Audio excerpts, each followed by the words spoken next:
Magandang gabi mga katropa. Magandang gabi sa natahang lakas ng Pilipinas at sa buong sambayanang Pilipino. Ako po si Major Luzel Lara at ito po ang inyong kawal.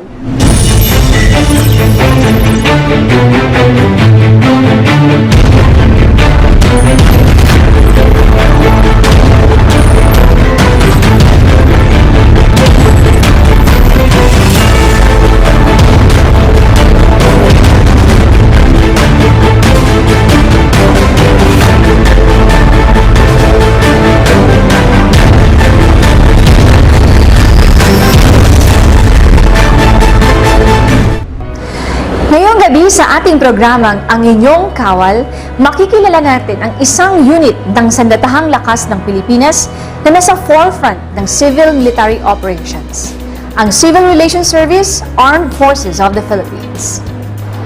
Mga katropa, ang karaniwang tingin natin sa mga kasundaluhan natin, lalo na po yung mga nasa field at combat units, sila po mukhang seryoso, matitigas, matatas, bit-bit nila ang kanilang mga armas at handang-handa sa anumang digmaan.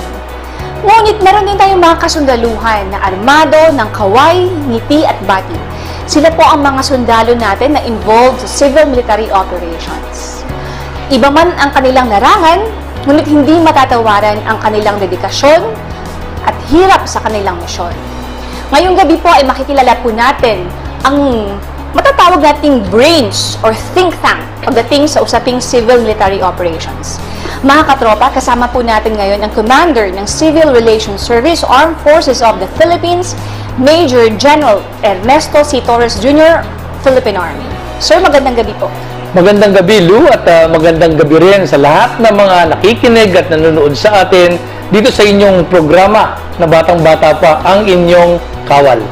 Kinalulugod ko at kinararangal na isa ako sa mga unang naimbitahan ninyo para maging guest dito sa inyong programa. Yes, sir. Sir, simulan po natin ng talakayan, sir. Ang una kong katanungan, sir, is maaari po ba natin ipakilala kung sino ang CRS, ang Civil Relations Service, at kung ano ang ating mga mission at mga activities ng ating unit? Tama yung binanggit mo kanina, Lu, no?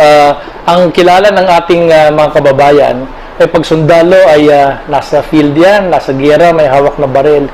Pero hindi nila masyadong nakikita yung mga gawain ng Armed Forces of the Philippines na tinatawag na non-traditional military roles. At ito ay isang napakahalagang component ng ating gawain para magtagumpay tayo sa ating mga kampanya. So yung mga gawain na aking binabanggit na non-traditional roles o hindi yung mga gawaing pang-combat ay pinangangasiwaan ng Civil Relations Service Armed Forces of the Philippines.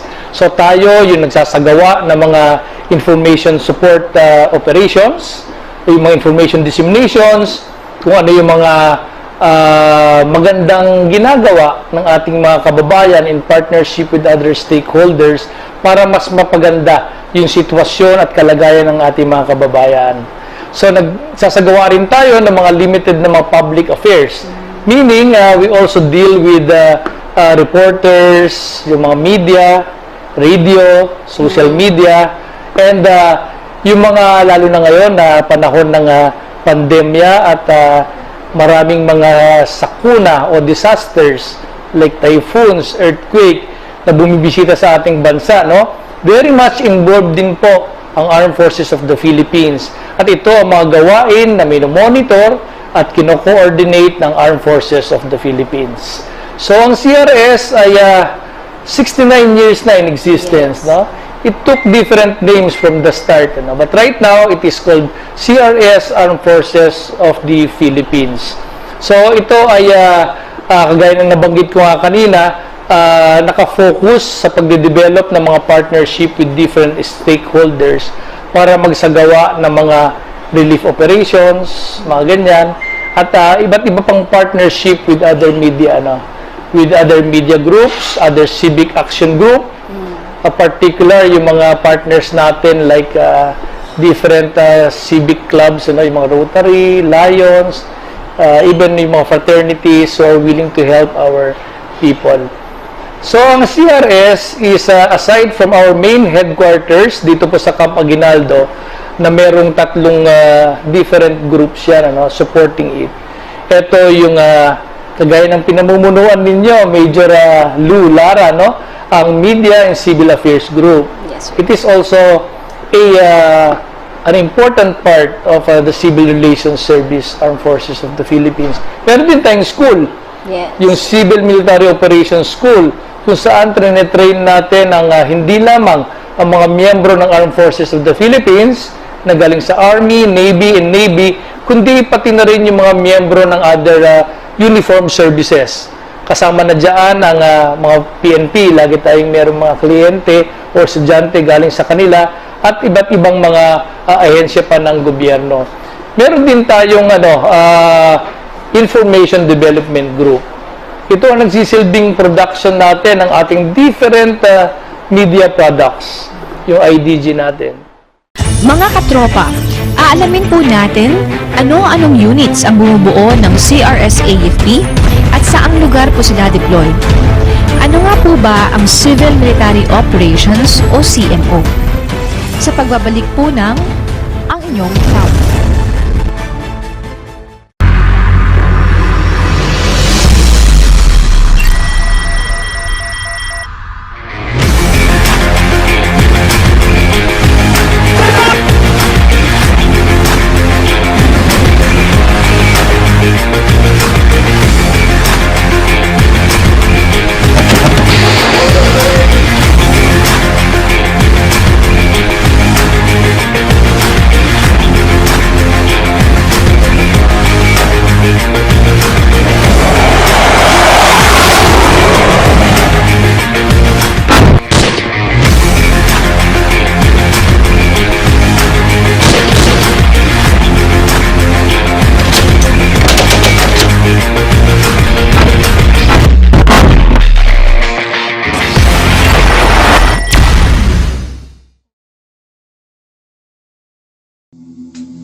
Sa bayan, sariling kalayaan ay kinalimutan.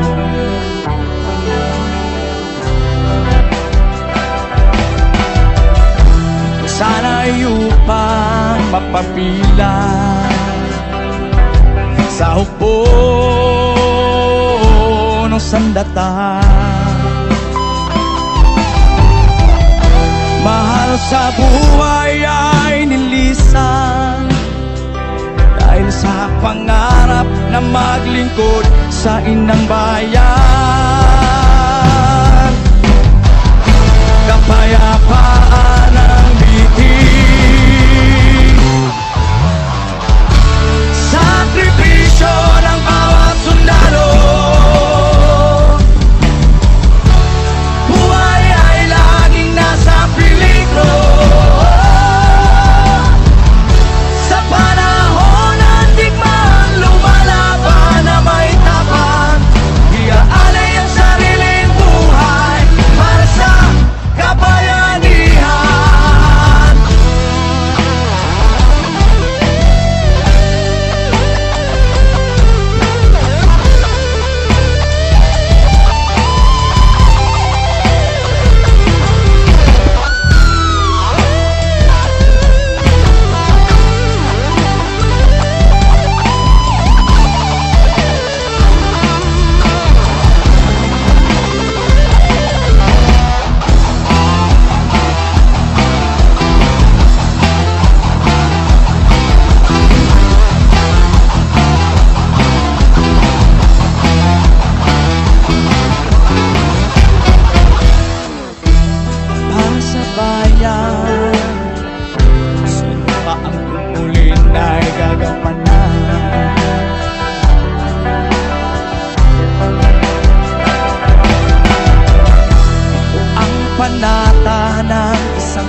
kapayapaan, kapayapaan ng pitig. Sakripisyo ng bawat sundalo, buhay ay laging nasa peligro. Sa panahon ng digmaan, lumalaban na may tapang, iaalay ang sariling buhay para sa kabayanihan. Sakripisyo ng bawat sundalo, buhay ay laging nasa serbisyo. Sa panahon ng digmaan, lumalaban na may tapang, iaalay ang sariling buhay para sa kabayanihan. Iaalay ang sariling buhay para sa kabayanihan. Iaalay ang sariling buhay para sa kabayanihan.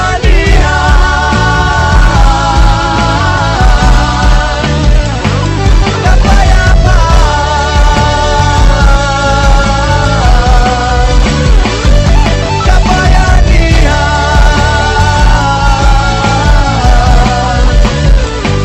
kapayapaan,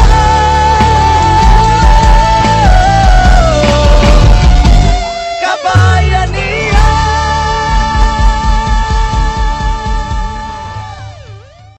When you trust the women, nai-empower mo na You siya. need to understand na lahat talaga nagkakaroon ng adjustments. Explain yourself too much, we're all on survival mode. Forgetting is not healing, you know? Kailangan ng psychological clearance. Dito pa rin sa programang Women! Women! Women! Pampas GV. Yes, pampagood vibes. Ayan.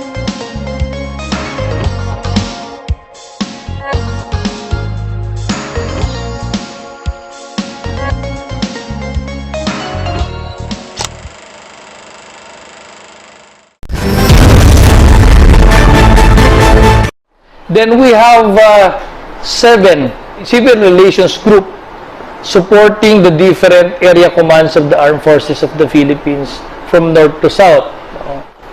Sa Visayas, we have 2 civil relations group. Sa Mindanao, meron pa rin tayong 2 civil relations group. Yung isa ay nasa eastern part, supporting yung Eastern Mindanao Command, yung 5th Civil Relations Group. At sa Western Mindanao Command naman, ay ang nagpro-provide na CRG natin dyan ng support ay yung 4th Civil Relations Group. So makikita mo, Lu, no, na yung ating gawain na CMO o gawain ng Armed Forces of the Philippines na CMO ay tinututukan, no, sa buong parte ng Pilipinas. So what is being done here at the headquarters, whatever support we are providing to the General Headquarters ay ginagawa rin ng ating mga CRGs sa kanilang mga lugar. Ang ganda po ng pagka-lay down po ng mga CRGs or civil relations groups natin because it is strategically located all over the country. So maganda yung sinabi niyo, sir, na sa leadership dito sa headquarters natin, and all instructions and activities are being trickled down Yes, to our yes, troops. yes. And I'm really very, very happy, Lu, no? Because I'm blessed with having subordinate commanders in all my CRGs in groups like yourself, ano? Kaya maganda po ang mga resulta ng ating mga trabaho coming from the supported unit commanders themselves. Maganda yung mga feedback na nakukuha natin.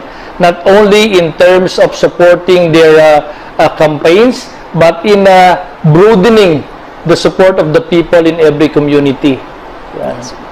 Sir, lagi po natin nababanggit ang terminology na civil-military operations. Although sa atin sa AFP, alam po natin ang ibig sabihin yan, pero para sa lahat ng ating mga tagapanood ngayon, para mas maintindihan po natin, lalo na po yung mga civilians, sir, ano po ba talaga ang ibig sabihin ng civil-military operations or CMO? At bakit ba ito ginagawa ng AFP, sir?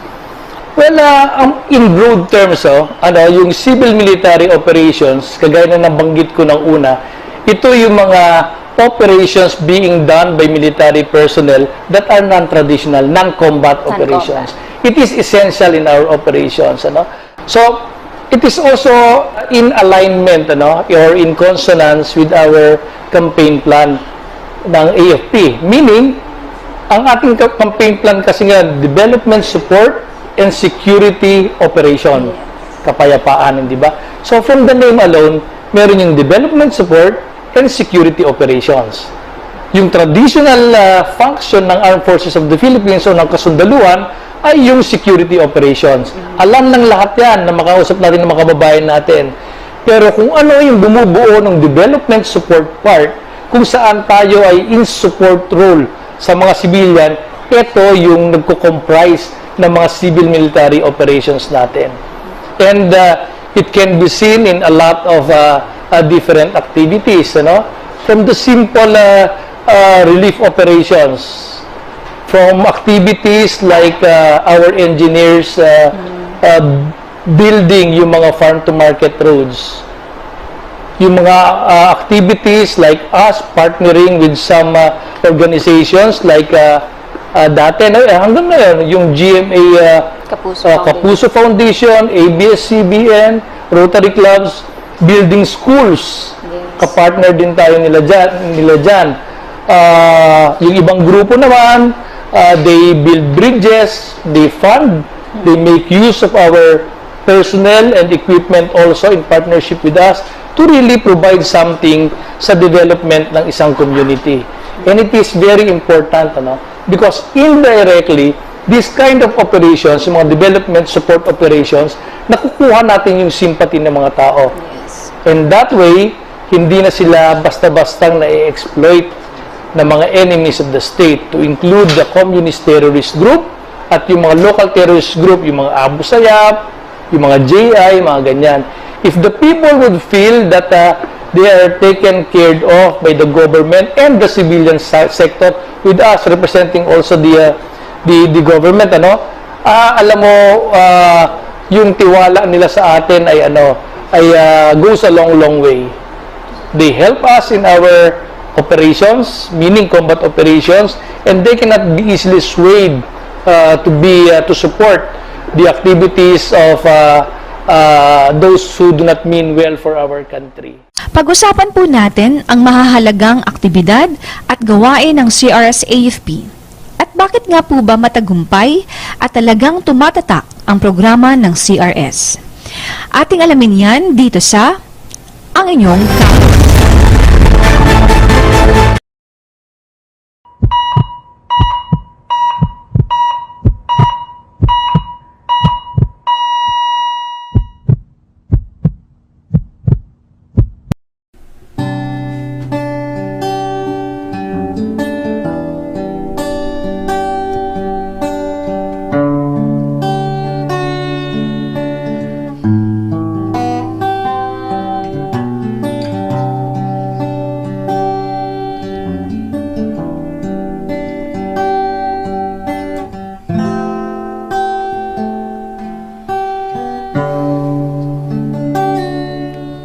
Pananalig at pag-asa ang laman ng puso ko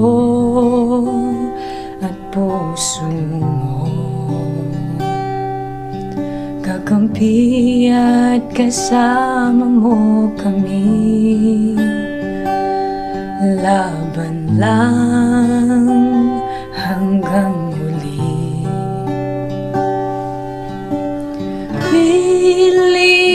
Pilipino ko, kapwa ko, sagot ko. Ito ang panawagan na tayo lahat ay magtulungan.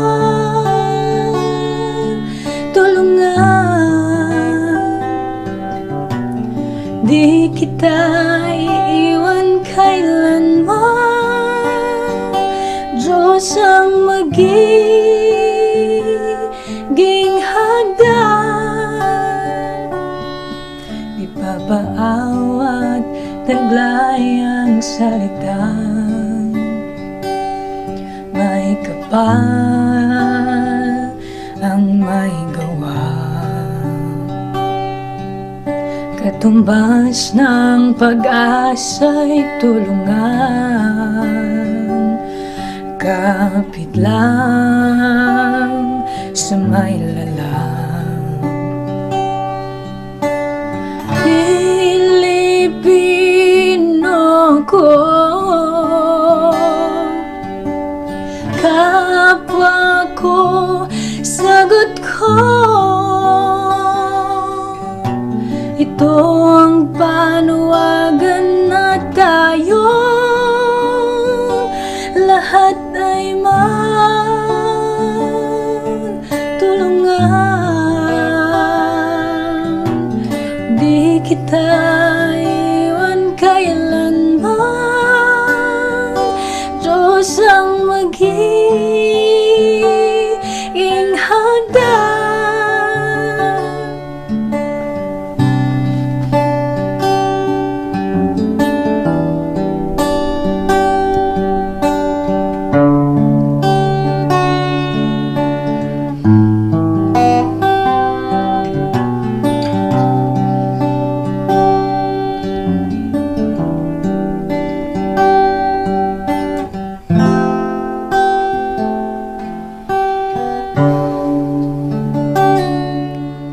Ang panawagan na tayo lahat ay magtulungan.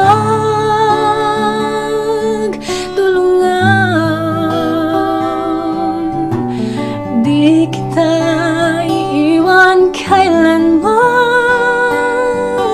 Diyos ang magiging hagdan.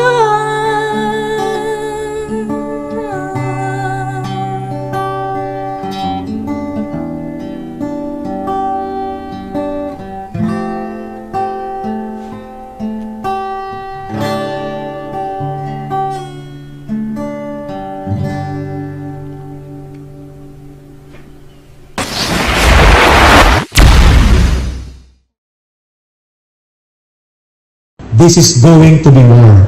War of information, war of decision for standing up for truth, and war to side with the people.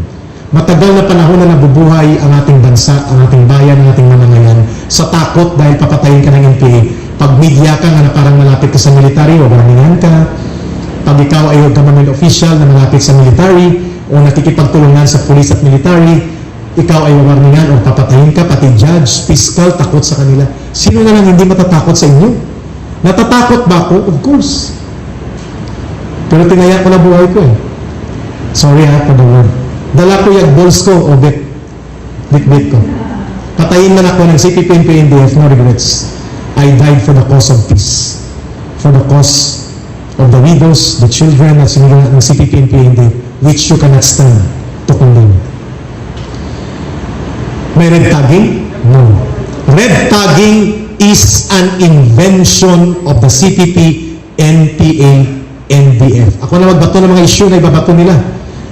Mamaya sa inyong mga tanong, no holds barred question ito. I am facing the nation, no need for me to hide and cover my face. Ito ay totoong balita. We know news is information as well as business. Bibigyan ko kayo ng balita. Itong balita.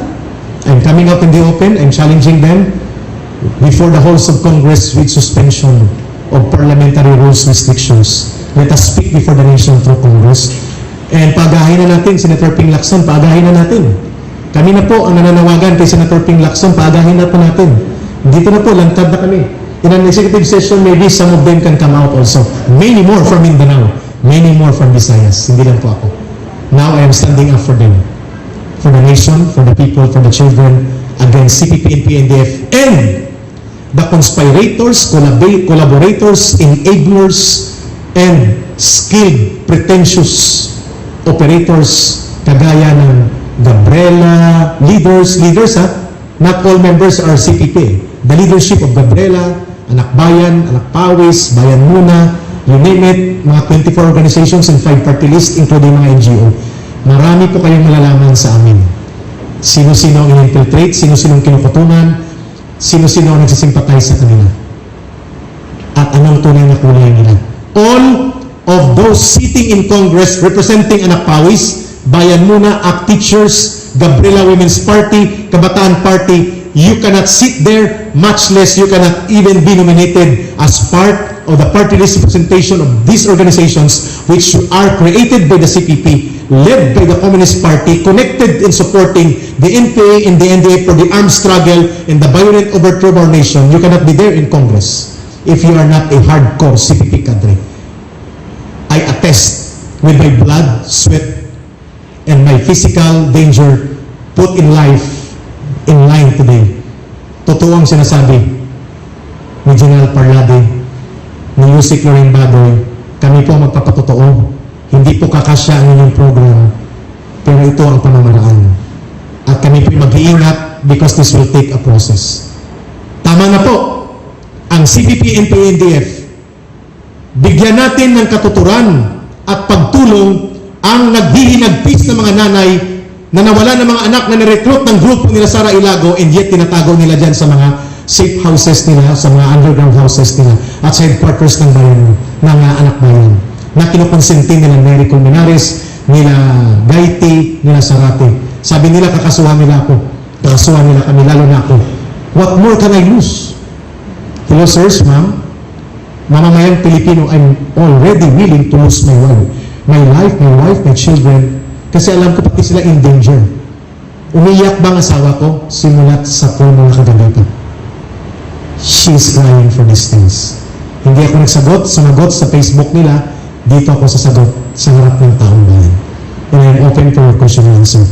Mabuhay ang sambayan ng Pilipino at dapat ibasura ang CPP, NPA, NDF at lahat ng mga kasabwat nila na nagiging kagamitan para mag-recruit at magsira ng kabataan at iba't ibang sektor at ng ating mamamayan. Maraming salamat po sa inyong pagdating dito.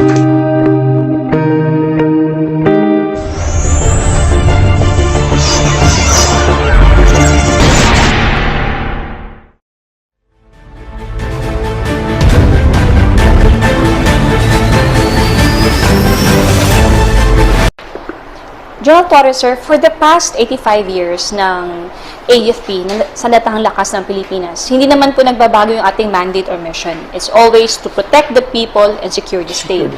However, sir, nakita po natin, syempre ako anak din po ako ng sundalo, so nakita ko na nagkakaroon tayo ng changes sa our campaign plans and our peace and security efforts.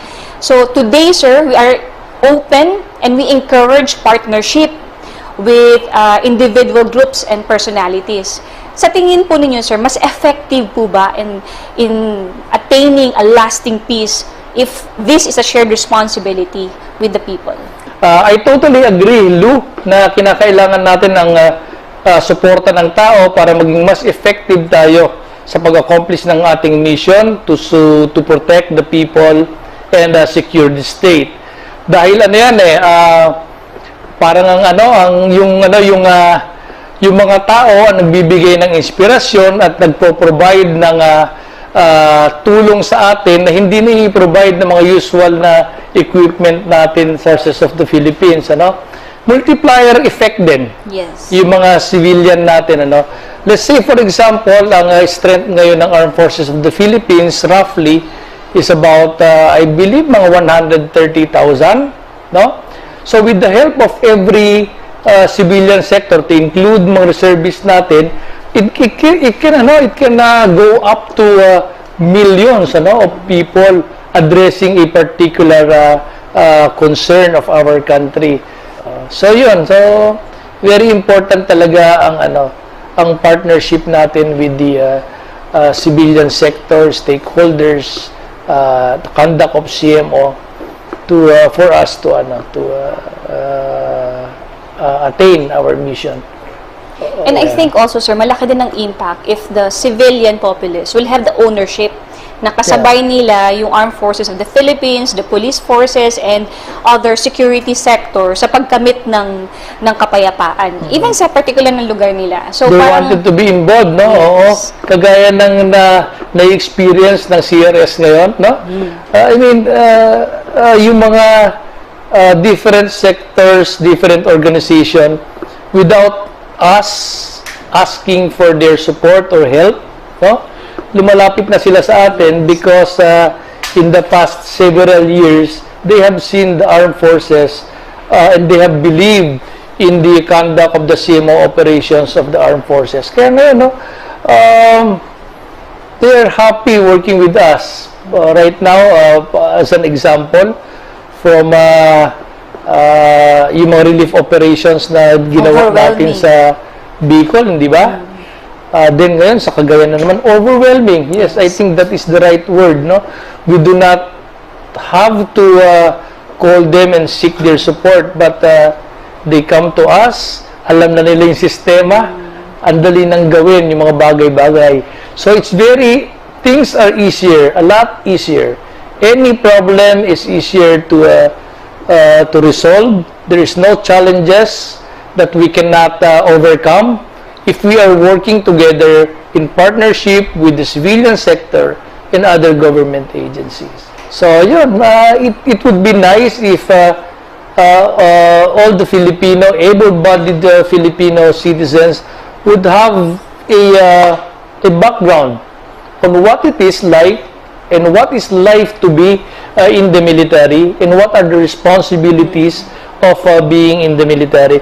Kahit po mga ilang taon lang magserbisyo kayo on a part-time basis o kaya yung tinatawag natin weekend warriors. Weekend warriors. Meaning yung mga reservists natin, sometimes they report only once a week, 4 times a month for a certain number of period wearing the uniform. It gives us a higher sense of patriotism.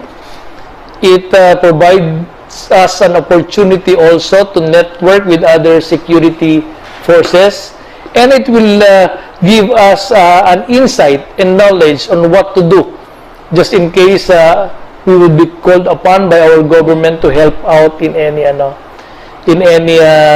the conduct of any security or military operation. Sa gitna ng pandemya at iba't ibang kalamidad at krisis, naging matatag ang CRS-AFP sa tulong ng iba't ibang partners nito. Ating pag-usapan ito sa pagbabalik ng Ang Inyong Kawal.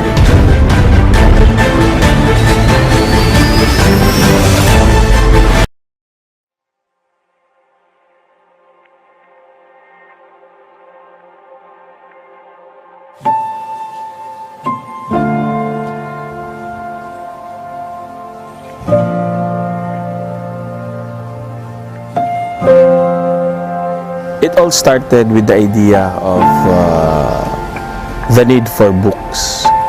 As soldiers who have been visiting rural areas, we saw the children, the schools, the teachers, they lack books. So this is where the Share a Book, Inspire a Life project came to be.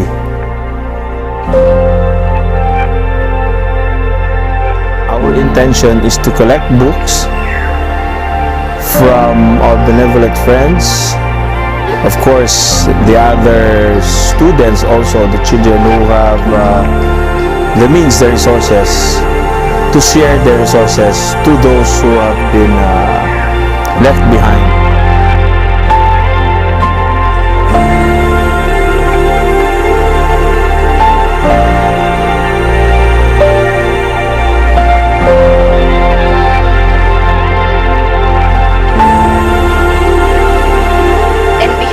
Kaluangan 1 Elementary School, we would like to say thank you very much for the books that being donated by the AFP or the Armed Forces of the Philippines.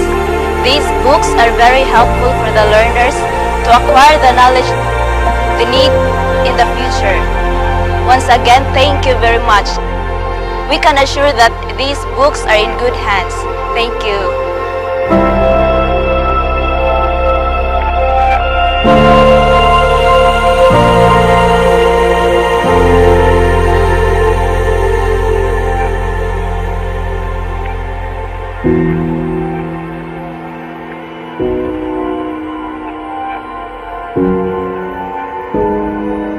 Dako na kong pasalamat sa grupo sa Armed Forces of the Philippines nga naninguha jud sila nga makaabot sa among barangay bisan paman sa kalayon, kay gusto sila motabang og mahatag og libro para sa mga kabataan diri sa Kalwangan ug kining mga libruha mo'y maghatag og edukar para sa kayuhan ug kaugmaon kanila pohon-pohon. The library will stand as the edifice of our Share a Book Inspire a Life project. It is where our books is gonna be housed initially for distribution to the different areas, mountainous areas within the whole of Visayas. With our friends, with the help of our friends, Mr. Reynold M. Lau, Mr. Kevin Lim, the Monday night session groups, and all other stakeholders, Mr. Eric Ngo, of course, and the others, through their benevolent resources, we're able to come up with this mini library.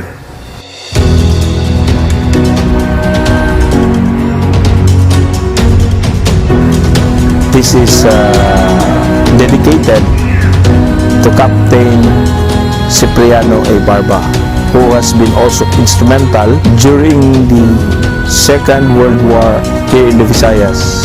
As the owner of press company, a small press company, he was able to inform the people through his printing press, inform the people not to panic, be of fear, because it was then that he was distributing materials that made our people hope for the betterment after the war.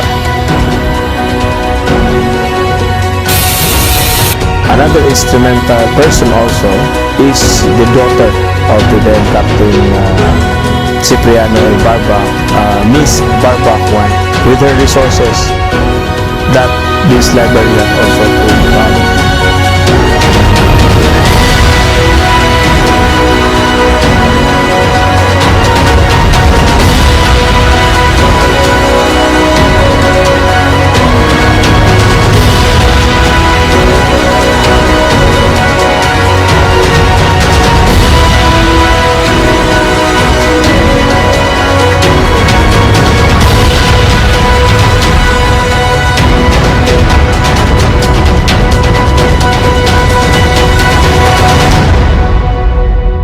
We dedicate this library, this Share a Book Inspire a Life project, to all the Filipino people and to those, especially the students, who we all know that with education we will all progress as a Filipino people.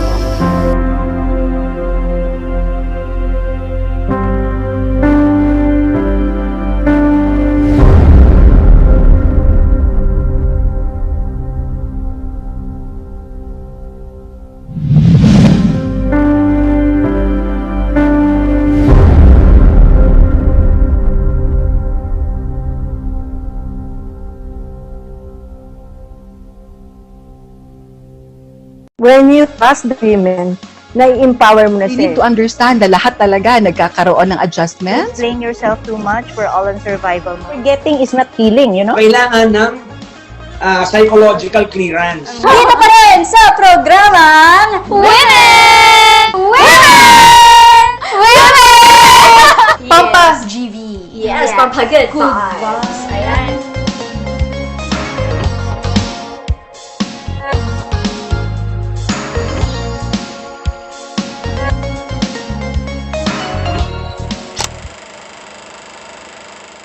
Kulang na nga kami sa tubig, minsan na nga lang may tubig, gabi na nga lang, tapos kulay brown pa. So kulang tayo talaga ng water impounding just for the household use. We have to balance the need to protect public health saka yung quest for justice. Short but very striking, may impact. There's no balance there at all kasi everyone is scared for their lives.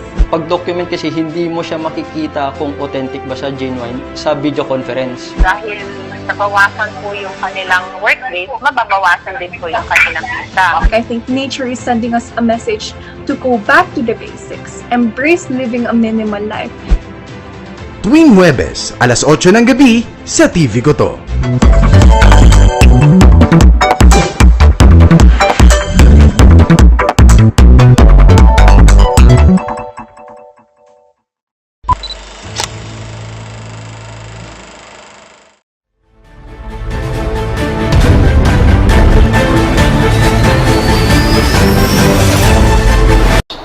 Sir, sa pagtatapos po ng taong 2020, marami po tayong hinarap na pagsubok.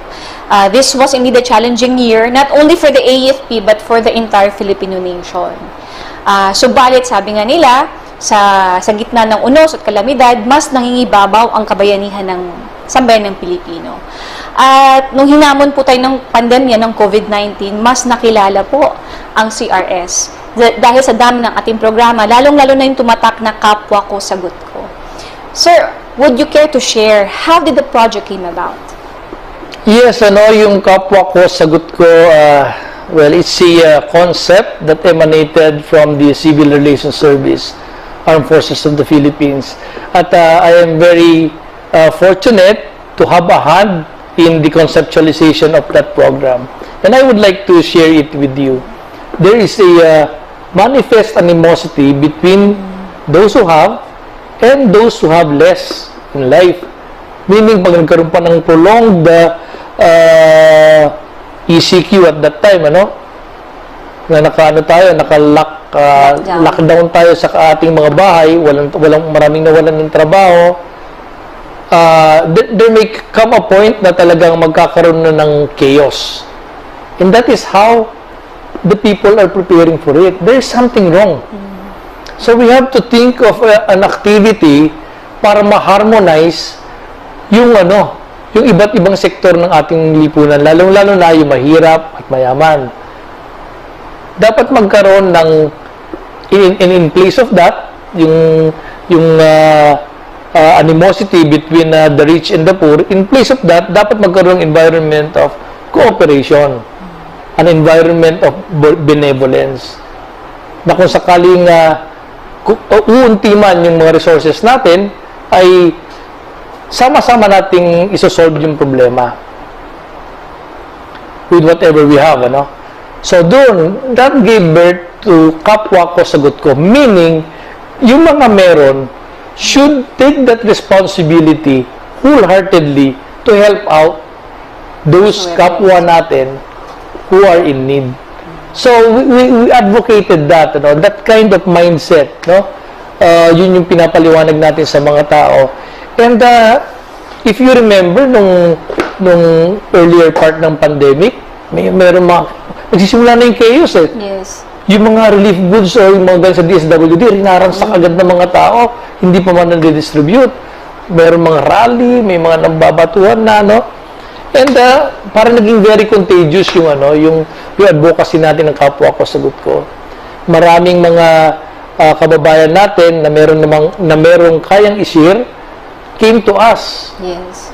And even on their own, sila mismo yung voluntarily tinutulungan nila yung mga communities na mga kapitbahay nila na nangangailangan.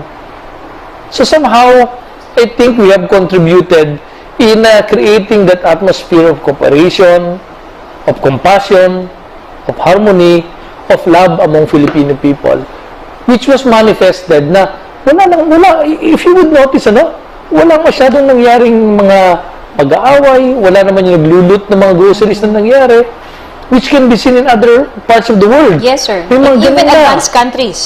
Even in advanced countries, may mga ganun na nangyari. So I'm really very happy na somehow we believe that we have contributed in setting that kind of environment, not only in NCR, not only AFP, because even the NPF-LCAC, National Task Force to End Local Communist Armed Conflict, which is composed of different agencies, they also adopted the program. And even the PNP, sir. And even the Philippine National Police, nagtayo sila ng mga food bank nila doon, tapos tuloy-tuloy yung kanilang programa ng kapwa ko, sagot ko. So, up to now, yung pa rin yung ginagamit natin ng programa because the noble advocacy of creating an atmosphere of love, compassion, harmony, and hope is embodied in that program.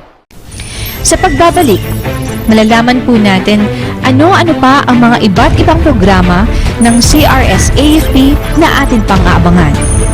Dito pa rin sa Ang Inyong Kawal.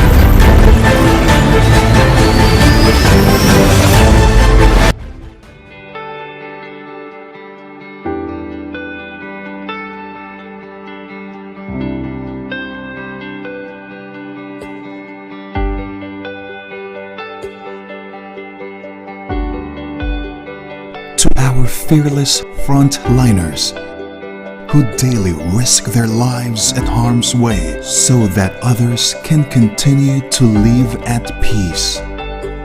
You are truly the living examples of diwa, galing, at malasakit. Your Air Force family cannot thank you enough for your daily sacrifices. We will support and pray for you until we overcome this virus as one. Saludo kaming lahat sa inyo.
Kabayanihan at bayanihan.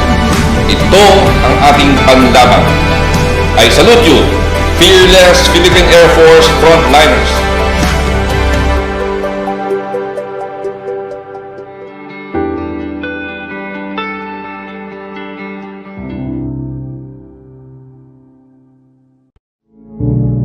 Sa pagsikat ng gintong araw, lalaban hanggang sa tagumpay. Pananalig ang siyang pinakamalakas na daladala naming sandata. Tagapagligtas sa himpapawid. Tagahatid ng pag-asa sa mga kailangang sagipin. Hindi nagpapatalo. Lahat kinakaya. Naglilingkod ng walang pagdadalawang isip. Bawat lipad, seguridad mo ang laging iniisip. Isang paaman namin ay nakabingit sa hukay. Di bibitawan ang sinumpaang tungkulin. Di natatakot para sa kalayaan ng ating bayan. Watawat ng aking bansa, mananatiling iwinawagayway sa malayang himpapawid. Para sa bansa kong minamahal, na walang sawang paglilingkuran. Ngunit hindi dito natatapos ang aming tungkulin. Araw-gabi, 24 oras, kami ay nakatutok, naka-alerto, para sa kapayapaan na ating inaasan. Pinanganak na katulad mo, katulad niyo, pero pinili ang ganitong profesyon. Ipagtanggol, protektahan, panatilihin ang kapayapaan ng bayan. Hanggang sa ibalot ng bandila ang aming mga katawan. Baon-baon ko ang pagmamahal ng ating bayan. Ipagtatanggol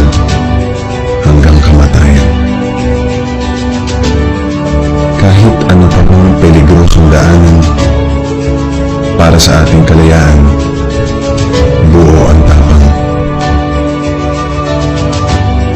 Dasal ang aming sandata, Diyos ang aming kakampi. Hindi magpapatibag, basta kasama siya palagi.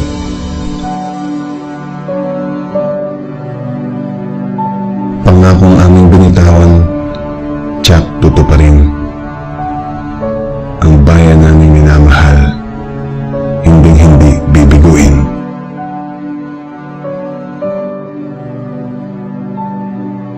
Ako ay batang Pinas, nagtiis, nakaranas ng gulo at kahirapan sa bansang nabalot ng dahas. Gusto kong mailigtas, ilipad pataas ang banderang kapayapaan ng ang tanging armas. Handa kaming mamatay para sa ating inang bayan, pagkat ang kapayapaan ang tinatanging kayamanan. Sundalong nasa lupa, tubig, sa langit umaaligid. Nagmumusid, bantay sa paligid. Paninindigan ay hindi tagilid, sa hukbong himpapawid.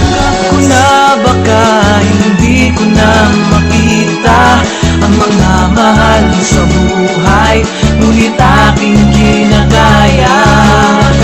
Nangako ako sa bayan, di ko pababayaan, kahit may sugat pa, padayon lang. Mula sa likod ng makapal na ulap, ano'y nakatago at nakamasidlan hanggang sumalakay. Kung merong malapit, tagapagligtas ng sahing papawid, maputol man ang aking mga pakpak, ay handa kong gawin ang aking sinupaan. Basta't para sa bayan ay iaalay ko ang buhay ko para sa Pilipinas. Padayon lang kahit ano man ang mga suliranin, basta sama-sama lang, walang hindi kayang gawin. Padayon lang kahit anumang pagsubok o bagyo, kung siyam na beses nandapa, 10 ulit natatayo. Padayon lang, kailan may di ba balaking sumuko, mahal ko ang bayan ko, taos sa isip ko at puso. Padayon lang kahit anong hadlang, pilit kita tawid, tungkuling na iatang sa balikat ng hukbong himpapawid.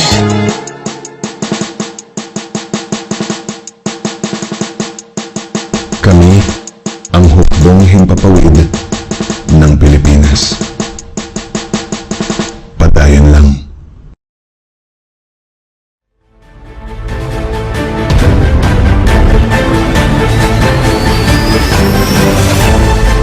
So, nung nag-launch tayo, sir, ng AFP Mobile Kitchen, it was really a big hit because everyone really pitched in. Kahit yung simpleng ilang kilong bigas lang, because they really wanted to help, we did that for them. So, yung ating AFP Mobile Kitchen became a platform. Lahat po sila nagbigay ng pwedeng mailuto para magkaroon ng hot packed meals for our less na kababayan. At marami tayong established na partnership, sir. As in, nag-click po talaga siya.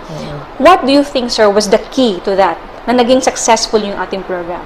Well, first is trust, I think.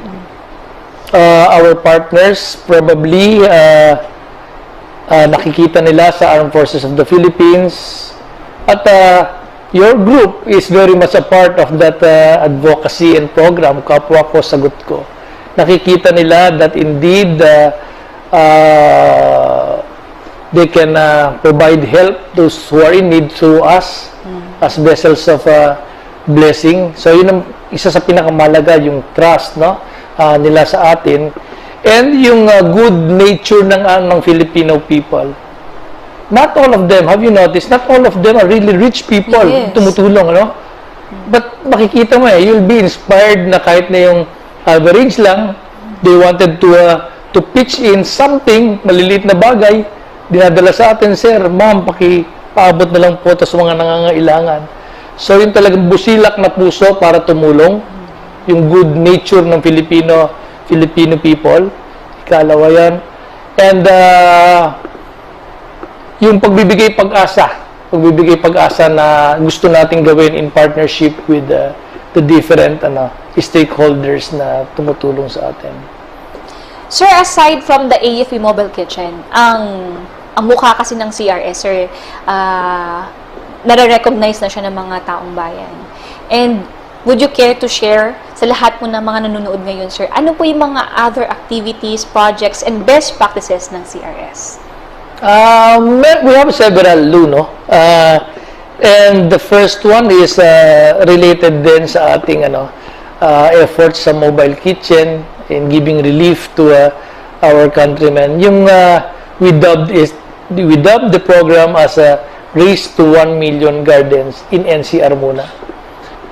Ang purpose na talaga primarily is to make use of available land even in an urban area like NCR. So that's one. Then we also have Share a Book, Share a Life program. So dito naman ay we ask our countrymen, organizations to donate yung mga books na hindi na nila ginagamit, like encyclopedia. Hindi ba tayo ngayon, siguro nung habang lumalaki tayo dati, encyclopedia, daming volumes niya, ganyan. Pero bihira ka na makakitang ganun ngayon especially in an urban area. Sa library, wala sir. na. Sa library na lang yon. But yung gamit noon, isipin mo kung doon sa mga far-flung barangays na wala pang mga kuryente, definitely wala pang internet. Napakaganda nito mga libro na to, no? Dinodonate sa atin yan.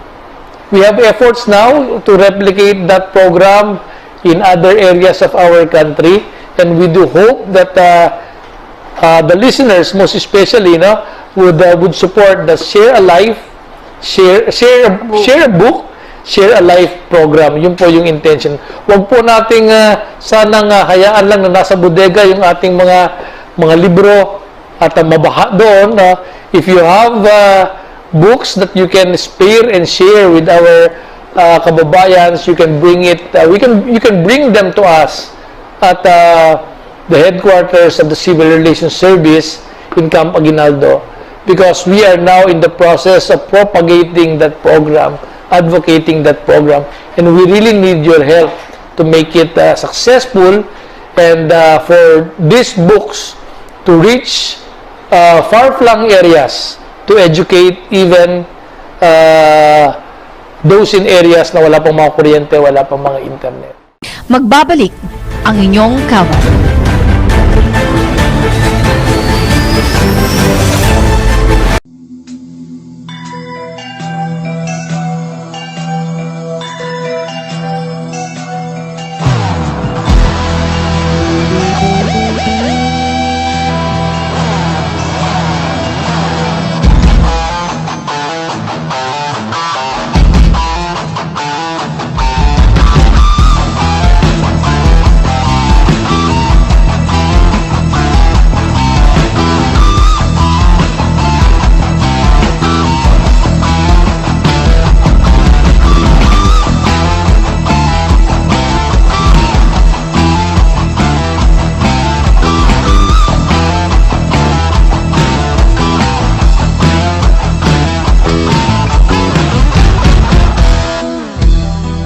Sa bayan, sariling kalayaan ay kinalimutan.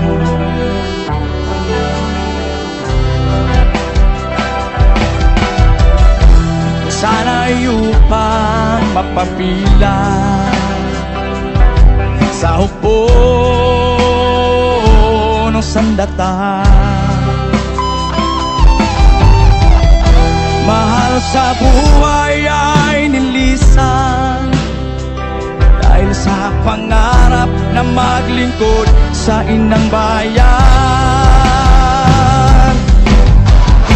Kapayapaan ang bihig, sakripisyo ng bawat sundalo. Buhay ay laging nasa peligro. Sa panahon ng digmaan, lumalaban na may tapat, iaalay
when you trust the women, na-empower mo na You siya. need to understand na lahat talaga nagkakaroon ng adjustments. Blame yourself too much, we're all in survival mode. Forgetting is not healing, you know? Kailangan ng psychological clearance. Dito pa rin sa programang Women! Women! Women! Pampa GV. Yes, Pampa Good Vibes. Ayan.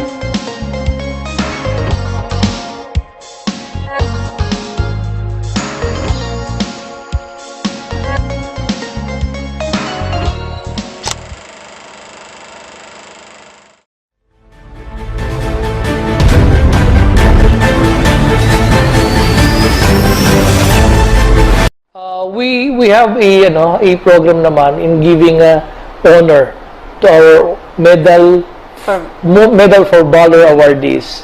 Then also this one is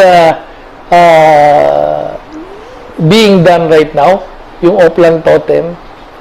We are partnering with the BCDA, where in fact they have already allotted a certain area in BGC, for us to put up a monument, bantayog ng kagitingan.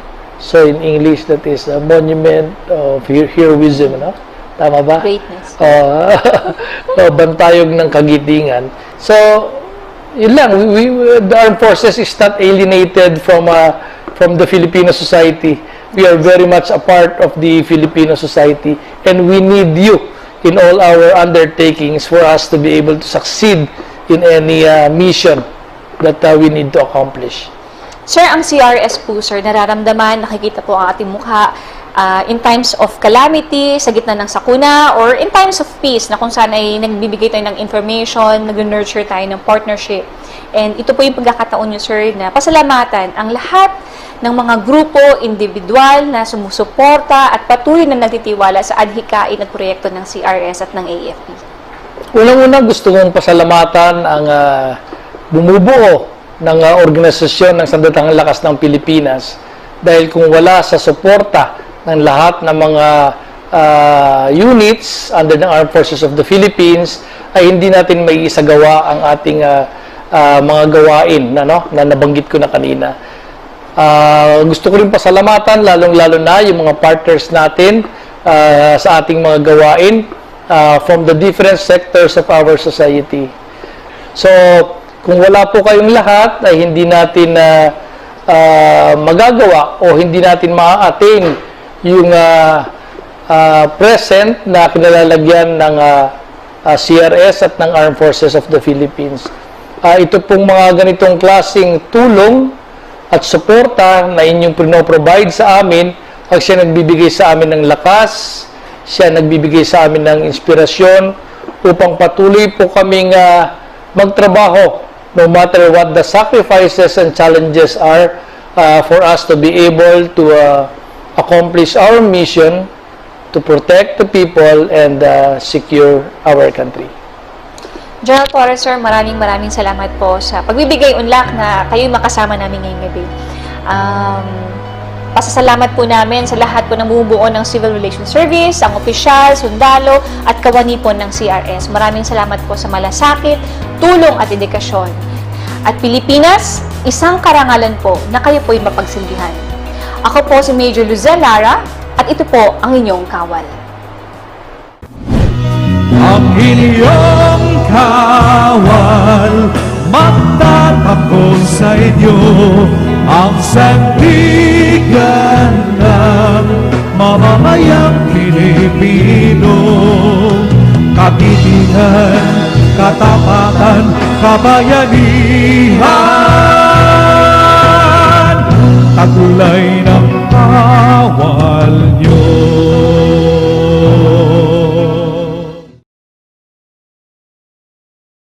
When you trust the women, na-empower mo na You siya. need to understand na lahat talaga nagkakaroon ng adjustments. Blame yourself too much, we're all in survival mode. Forgetting is not healing, you know? Kailangan ng psychological clearance. Dito pa rin sa programang Women! Women!